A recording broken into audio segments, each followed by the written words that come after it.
la Chambre de commerce et d'industrie de Trois-Rivières existe aujourd'hui, c'est parce qu'en 1881, des gens d'affaires allumés ont compris qu'il fallait unir leurs forces pour être plus influents.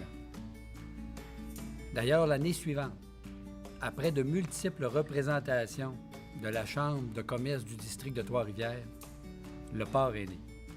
C'était la façon dont on faisait le développement économique à ce moment-là, et c'est toujours en mobilisant nos forces qu'on y parvient aujourd'hui.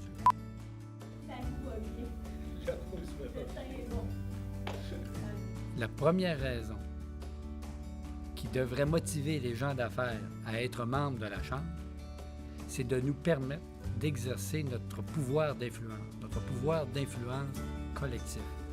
C'est la force du groupe qui nous permet d'agir, qui nous permet de décupler nos forces. Les gens d'affaires, individuellement, sont forts, mais collectivement, ils sont imbattables. C'est à nous, les gens d'affaires, de dire ce qu'il nous faut pour que notre milieu s'améliore et que nos entreprises grandissent. C'est à nous à poser les bonnes questions au gouvernement pour que les directions souhaitées soient prises. C'est à nous à prendre notre développement en main. Personne ne va le faire à notre place. Cette année, on va demander aux gens d'affaires de s'ouvrir. On va leur demander de nous dire ce qu'ils croient qui est nécessaire pour assurer le développement de leur entreprise puis le développement économique de notre région. On va leur demander d'identifier les projets porteurs. Des projets porteurs sur lesquels, collectivement, on va se concerter pour les faire avancer.